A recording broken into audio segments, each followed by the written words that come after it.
Este es un tema que, como decíamos ahorita con Paula, es un tema escamoso porque uno diría, ok, ¿en qué dosis el estrés es bueno y en qué medida no lo es? Porque cuando nos enfermamos, vamos al médico y nos dicen, usted está enfermo por estrés.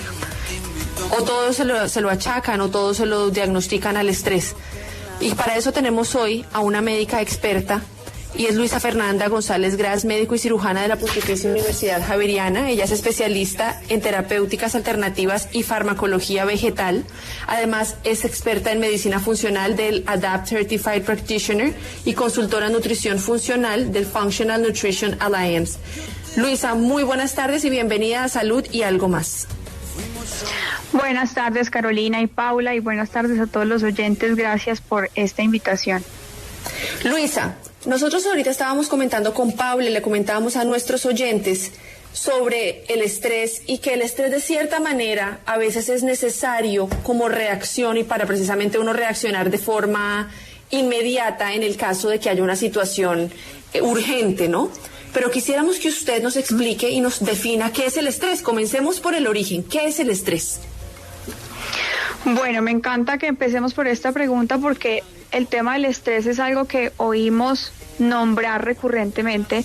Ya se ha vuelto una frase muy famosa de estoy estresado, estoy estresada. Y como bien lo dijiste, se vuelve un tema de consulta médica muy frecuente, pero definirlo no es tan fácil y por eso me parece importante que empecemos con esta definición técnica para entenderlo mucho mejor. Entonces, cuando hablamos de estrés, específicamente nos estamos refiriendo como a un sistema de alerta que tenemos integrado en nuestro organismo, que tiene, cuando se prende como ese bombillito de alarma, empiezan a suceder en nuestro cuerpo una serie de reacciones físicas que buscan o tienen como objetivo preparar a nuestro cuerpo para la acción y para defendernos de aquello que está poniendo en peligro nuestra vida o que está siendo nocivo, ¿sí? Entonces, para poner un ejemplo sobre esto, una situación que nos puede poner en peligro como un robo. Ante esta situación, nuestro cerebro percibe ese estímulo de peligro y ese sistema de alerta biológico que tenemos se activa y prende esa serie de reacciones en nuestro organismo que pueden ir desde el pelo hasta el dedito gordo del pie. Por ejemplo, a nuestro corazón. O sea, nuestro corazón lo pone a palpitar muy, muy rápido para que pueda bombear mucha sangre, para que yo pueda salir corriendo y defenderme ante esta situación. A mis pulmones, por ejemplo, aumenta esas vías por donde pasa el aire en el pulmón y aumenta la frecuencia en la que yo respiro. ¿Para qué? Pues para que pueda pasar más aire por esos pulmones y yo pueda salir corriendo o enfrentar ese estímulo de peligro. Sobre mis ojos, por ejemplo, en las pupilas, las pone muy, muy grandes, las dilata para que entre suficiente luz y poder ver mejor. Y así tiene efectos sobre cada parte de mi cuerpo, ¿sí? No nos da como por un momento como una especie de superpoderes que se nos ayudan a enfrentar esas situaciones de peligro y defendernos. O sea, que su objetivo principal es salvar nuestra vida, ponernos como en ese estado de supervivencia para asegurarnos de sobrepasar ese estímulo que nos está alertando o que nos está amenazando y poder sobrepasar esa situación. Entonces, hasta ahí es como esa definición donde uno podría decir, sí, ok, pero el estrés es bueno. Pues doctora Luisa, a esta hora nos llama don Víctor. ¿Usted dónde se encuentra y cuál es su pregunta para la doctora Luisa? Muy buenas tardes, Víctor Huasca. Yo soy masajista antiestrés. Llevo varios años en esto del antiestrés. Y inicialmente, pues, yo soy profesional de la educación física, he trabajado en la deportividad y ya mi último trabajo ha sido, y fui el pionero de llevar el masaje antiestrés a la empresa, es decir, alivio del masaje, yo lo hago en la empresa, llevo mi camilla con las campañas de salud y la parte mía es la espalda. Lo que se cansa del trabajador, que es su cuello, sus brazos y su espalda. le informo acerca de las posiciones correctas, cómo prevenir el estrés, el cansancio. Ese es mi trabajo, esa es mi profesión. Mi edad son 65 años, entonces llevo muchos años en esto. Pero sí tengo una pregunta porque quiero ser el pionero de llevar el masaje al paciente. Entonces mi pregunta es, pues sí, ¿qué debo hacer para llegarle a un paciente? Por ejemplo, mañana tengo una visita con un paciente de cáncer. Qué bueno sería que él recibiera un masaje antiestrés, un masaje que muy merecido lo necesita porque está incómodo en su cama, está con muchos dolores internos, externos, óseos, musculares. Entonces, ¿qué haría yo para llegarle a ese paciente? Es decir, debo hablar primero con el médico. Doctora, explíqueme eso. ¿Qué debo hacer? ¿Qué me aconseja para llegarle al paciente? Sí, doctora Luisa. Don Víctor, muchas gracias pues por compartirnos ese importantísimo trabajo que usted hace. Ya vamos a anotar su número porque de seguro en algún momento lo necesitaremos. Doctora Luisa, adelante. Sí, señor Víctor, gracias por su intervención. Como vamos a ver ahorita en un ratico que quiero explicarles varias cositas, este tema de trabajar toda la parte física, de liberar la tensión muscular, es una de las herramientas que uno debe usar porque, como lo vamos a entender, hay muchos tipos de estrés y muchas causas de estrés para el organismo. Entonces, sí es importante y hace parte de esas herramientas de trabajo. Y bueno, digamos que siempre que buscamos manejar a un paciente, pues lo ideal es hacerlo con un equipo de trabajo.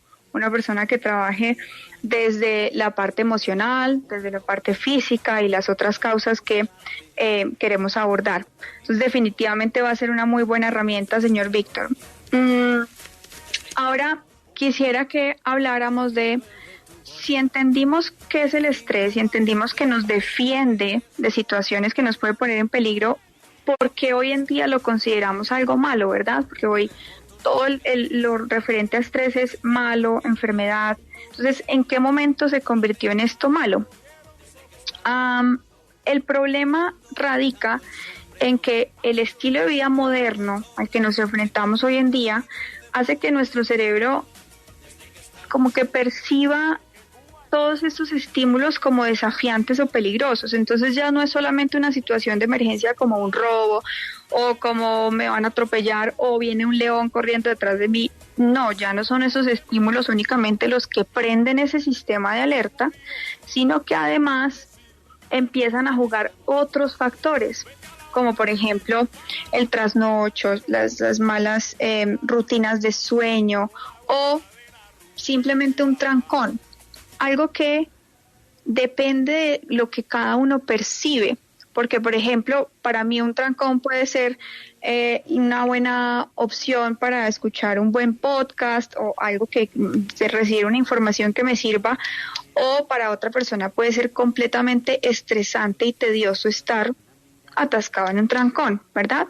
Entonces, desde esa percepción de esos estímulos es en donde empieza a haber un problema real, porque entonces ya no estamos como en un estado de reposo y reparación constante del cual salimos eventualmente cuando hay una emergencia, sino que todo el tiempo nuestro cerebro está percibiendo un estado de alerta. Asimismo se empiezan a activar todos esos mecanismos físicos de los que hablamos y entonces ya se convierte en que este sistema de alerta está prendido casi todo el tiempo. Entonces imagínense las consecuencias de mantener ese sistema de alerta prendido todo el tiempo. El pobre cuerpo vive en un estado de tensión constante, el corazón vive a 1000, la presión arterial se empieza a elevar, todos los músculos se contraen, se retraen. Entonces ahí es cuando realmente se vuelve malo, cuando nuestro cerebro empieza a estar expuesto a demasiados estímulos que puede considerar nocivos y peligrosos y físicamente tenemos esas repercusiones constantes de mantenernos en ese estado de alerta. Ahí es cuando se vuelve realmente patógeno, nocivo.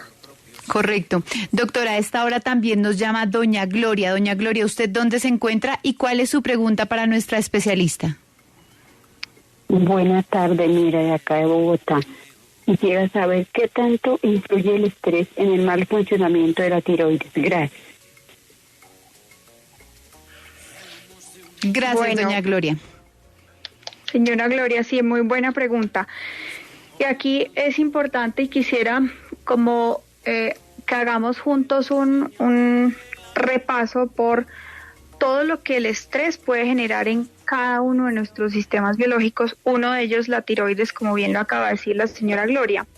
Y es que muchas veces podemos tener síntomas que podemos tender a normalizar, o que a síntomas a los cuales no les encontramos mayor explicación o los atribuimos a otras causas. Y ya que nombramos la tiroides, este es un tema muy frecuente. Se me cae el pelo por la tiroides, gano peso por la tiroides, pero resulta que puede haber un tema de estrés detrás que pueda estar enmascarando esos síntomas. Entonces es supremamente importante entender que cuando este sistema de alerta se prende, hay una hormona del estrés que responde frente a estas situaciones, y esa hormona tiene efectos sobre casi todas las celulitas de nuestro cuerpo. Por eso uno puede tener síntomas desde la cabeza hasta los pies.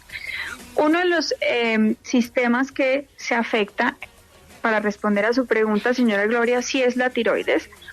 La tiroides depende de una torre de control que está en nuestro cerebro. ¿Sí? La secreción de la hormona tiroidea, que es la que tiene todos esos efectos, depende de esa torre de control. Y resulta que esa torre de control que está en nuestro cerebro se puede fatigar, se puede cansar, puede tener una comunicación equivocada cuando estamos bajo mucho estrés. Entonces uno puede terminar con una alteración en su tiroides simplemente porque su torre de control está absolutamente cansada y fatigada por el estrés, ¿sí? Y eso se conoce como un hipotiroidismo de origen central. Sí, y es una de las causas de disfunción tiroidea, así que definitivamente puede tener un efecto importante a este nivel. Pero hay muchas otras cosas, muchos otros sistemas que se pueden ver afectados por este estrés patológico. Uno de ellos es el sueño. ¿Qué pasa cuando estamos bajo mucha tensión o bajo mucho estrés? Y lo podemos notar en nuestra vida cotidiana cuando, por ejemplo, hay alguna preocupación por un tema específico, por un tema de salud, por un tema a nivel familiar. ¿Qué se nos altera? El sueño. Entonces, típicamente tenemos un despertar entre 2 y 3 de la mañana y empezamos a dar vueltas y vueltas y vueltas y empiezo a pensar y volverme a apagar no es como tan fácil, ¿sí? Y ese es un síntoma clave para identificar estrés. La memoria, oigan, esto es un motivo de consulta muy frecuente y yo creo que ustedes lo pueden notar cuando hablamos, no sé, cuando hablan con sus amigos, con sus familiares, que es frecuente oír ya como, caramba, se me están olvidando las cosas. En personas jóvenes incluso, no está directamente relacionado con la edad.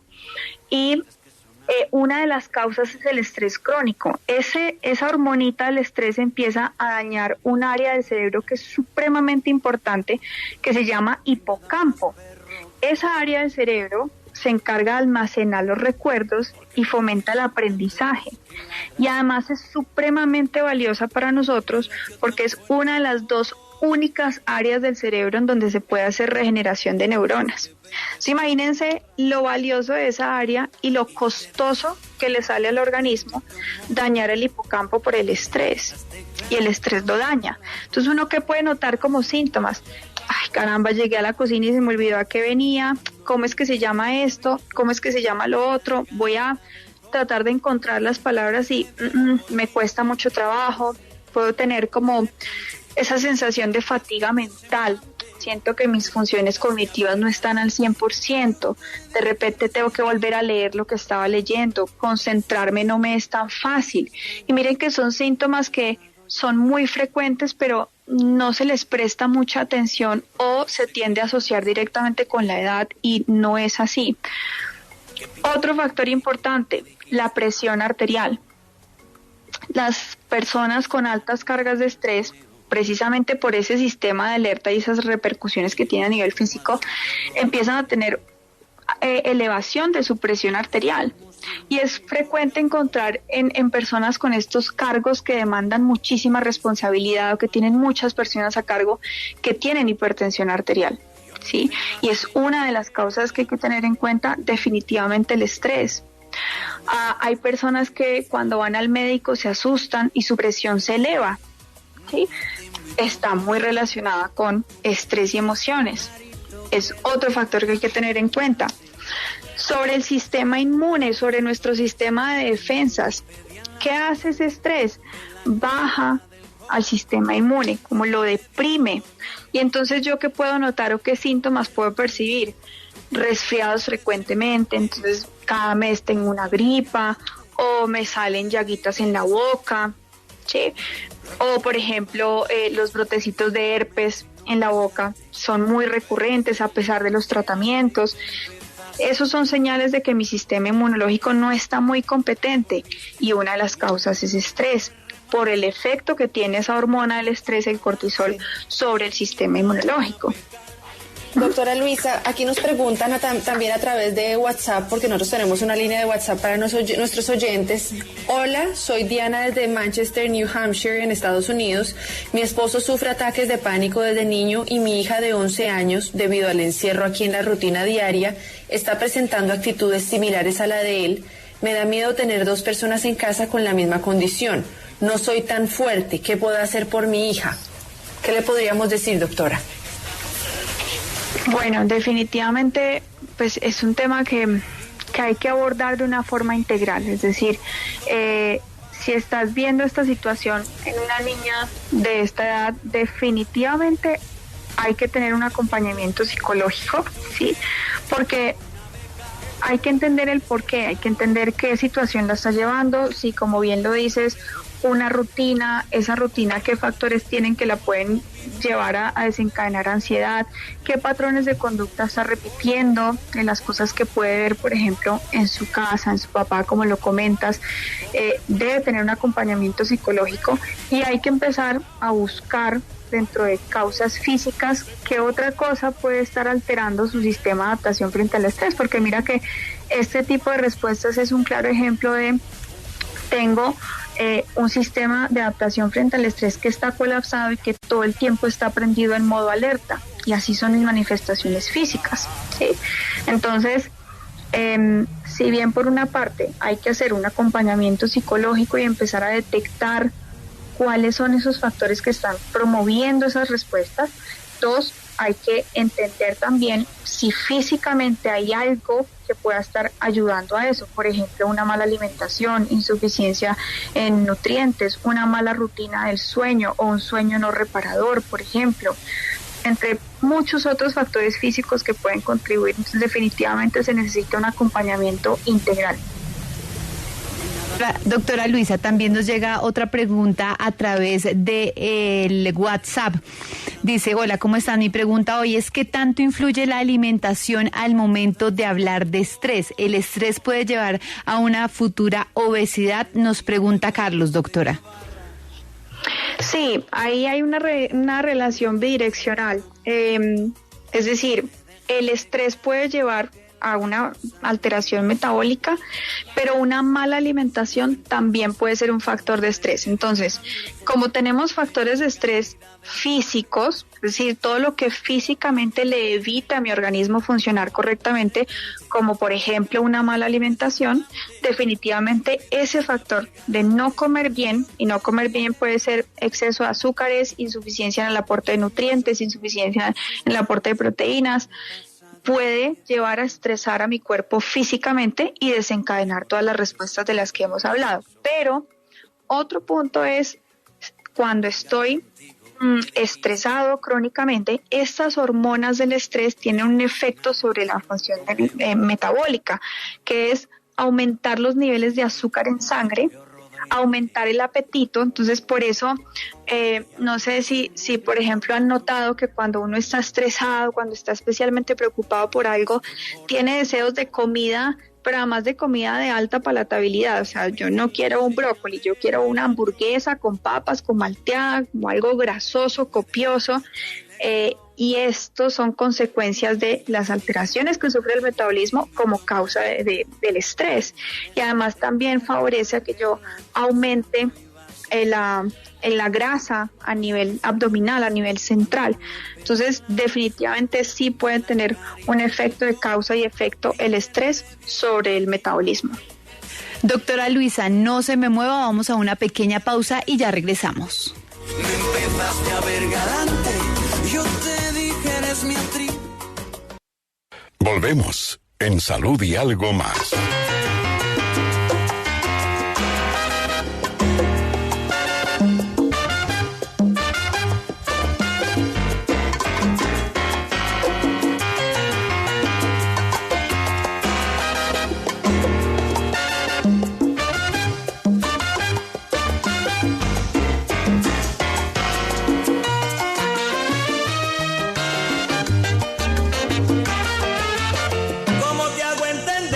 Extraño más que nada, me hace falta más que tu presencia,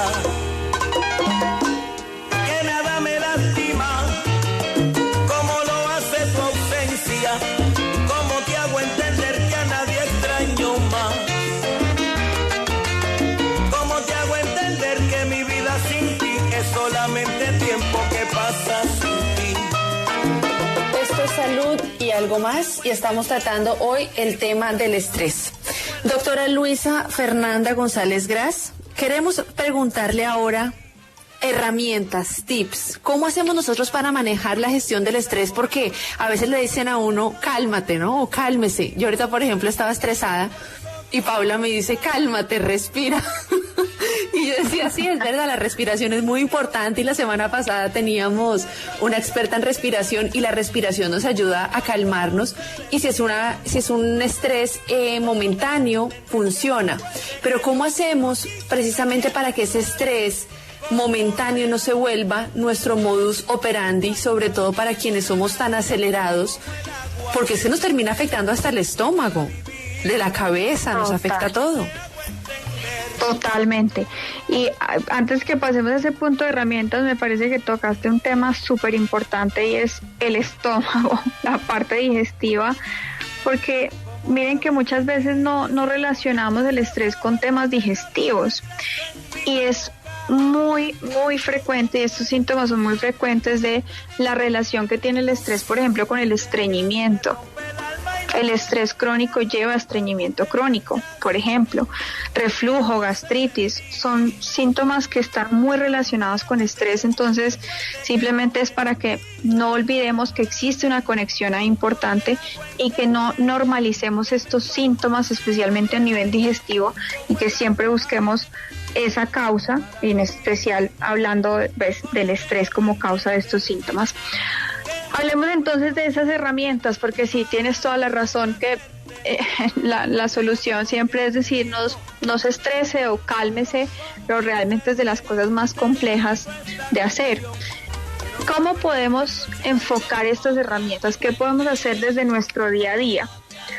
Un tema o un punto de partida importante es cambiar la percepción de ese estímulo, ¿sí? Entonces, lo que hablábamos, por ejemplo, ahorita con el trancón, siempre debo como replantear la situación, tratar de verle algún lado positivo, o de verla desde otro punto de vista. Siempre hay distintos ángulos de una misma situación, por más difícil que parezca. Entonces, ¿eso para qué? Pues para cambiar esa percepción de ese estímulo nocivo. Eso es un punto importante. Un segundo punto de partida es, pues venga, vamos a disminuir la exposición al estrés que yo puedo controlar. O sea, no me voy a cargar de más estrés del que ya tengo de base. ¿Y cómo puedo hacer eso? Hay unas herramientas puntuales como, 1, aprender a decir no. Hoy en día nos pasa mucho que tenemos 80,000 cosas de trabajo y viene un compañero de trabajo y nos dice, mira, necesito esto, por favor ayúdame para mañana, es que es urgente, es importante, y podemos tener esas 80.000 cosas y le decimos, ay, bueno, déjame, yo miro a ver cómo lo puedo hacer y te lo tengo para mañana.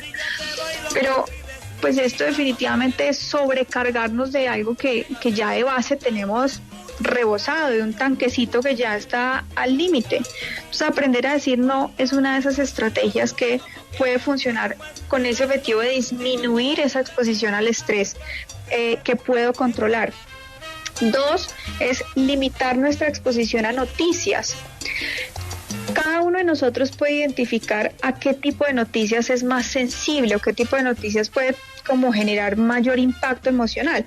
Por ejemplo, si a mí me ponen noticias sobre maltrato infantil y o maltrato animal, es algo que definitivamente me toca y muchísimo. Entonces yo trato de no exponerme tanto a esas noticias porque claramente va a ser algo que va a contribuir a esa carga de estrés que yo puedo evitar, ¿sí?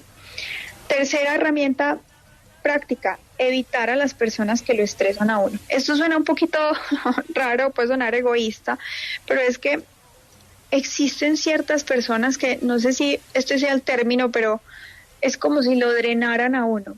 Esas personas con las que uno se sienta y solamente hay comentarios negativos, solamente es una conversación de críticas, de todo es feo, todo es un panorama gris, oscuro, que está bien aterrizar en una realidad y tener un contexto, pero definitivamente cuando está sobrepasando a, digamos que esa normalidad, pues es algo que nos va a afectar negativamente. Entonces definitivamente es algo que debemos evitar.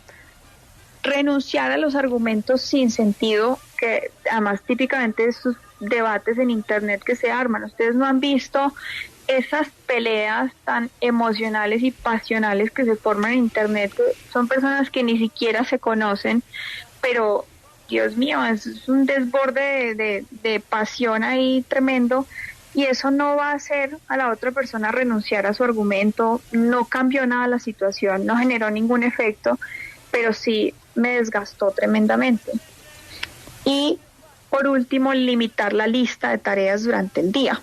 Sí, esto es, ok, tengo unos objetivos puntuales para el día de hoy, voy a hacer esto, esto y esto, y lo cumplo y tengo un estado de satisfacción, o me lleno de 30 tareas que por supuesto es que físicamente y emocionalmente no voy a dar para cumplir y simplemente me va a hacer sentir más frustración al final del día.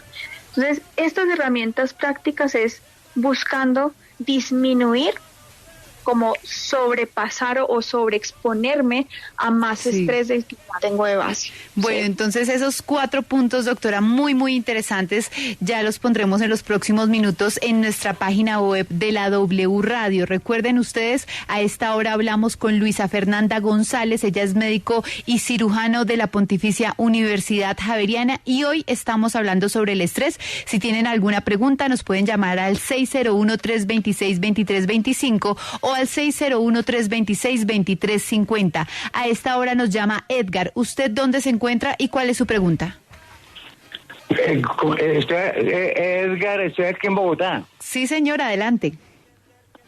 No, es que yo tenía esta impresión cuando los escuchaba de la relación como entre el árbol y el bosque, en fin, la selva, por esto. A mí me parece que nuestra sociedad, no sé, pregunto, no puede hablarse de una especie de patología colectiva.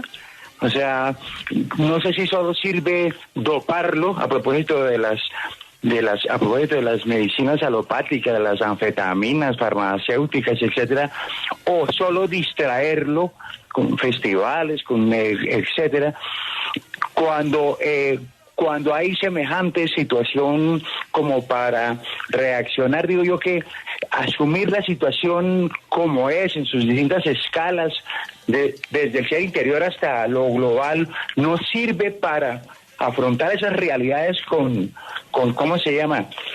Con entereza, con berraquera, para menos estrés.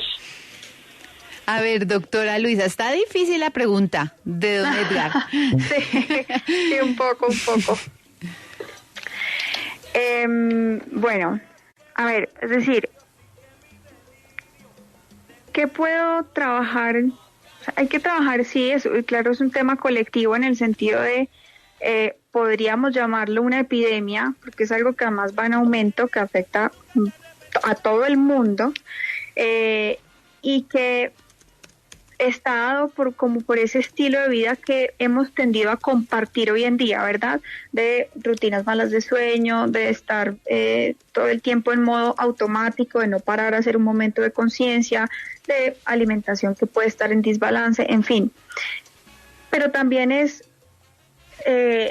si bien este es un tema colectivo hasta ese sentido, pues depende mucho de mi respuesta individual, cómo yo afronto esos estímulos que yo puedo percibir como negativos o positivos, ¿sí? Por eso es tan importante reforzar en cada uno de nosotros esa respuesta individual, cómo percibimos esos estímulos, cómo lo trabajo, cómo me evito esa sobreexposición al estrés, pero además, cómo puedo trabajar sobre el estrés que no puedo controlar.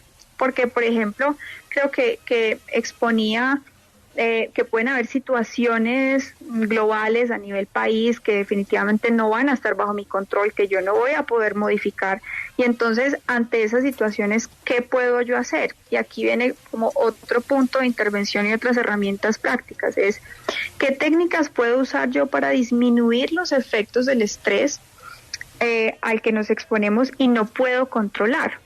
Entonces, aquí, por ejemplo, existen técnicas como meditación, respiración, yoga, el ejercicio. Todas estas tienen un efecto pero gigantesco y potencial sobre esos niveles de esas hormonas de estrés, en reducir ese impacto, ¿sí? Entonces, aquí con estas herramientas estamos hablando más de lo que físicamente se puede reducir, o sea, disminuir el daño de esas hormonas de estrés sobre nuestros tejidos gracias a estas herramientas. Y no existe una mejor que otra, ni existe un tiempo determinado que podamos decir, este es mejor que otro. No, que es importante que tengamos en cuenta, uno, que empecemos de a pocos, porque también si nos ponemos una meta de voy a meditar 1 hora al día, voy a hacer ejercicio 1 hora al día, termina siendo una sobrecarga más que una verdadera gestión de estrés. Entonces, de a pocos, empezar de a pocos, metas pequeñas que podamos realmente cumplir y ser constantes en el tiempo, hacerlo parte de nuestra rutina, porque es que si ustedes pueden notar, en nuestra lista de prioridades nos dejamos de últimos, o sea, primero está el trabajo, primero está la familia, primero está de todo menos nosotros. Entonces hay que hacerlo parte de la rutina y hacerlo una prioridad. Es algo que me está afectando, definitivamente tengo que trabajar sobre esto y lo debo hacer parte de esa rutina. Y combinar estas herramientas, 2 o más de estas, como la meditación, yoga, mindfulness, respiración, ejercicio, 2 o más herramientas de estas, las que escojan, las que a ustedes más les gusten, es lo que mayor efecto terapéutico tiene sobre este objetivo de mitigar los efectos del estrés sobre nuestros tejidos.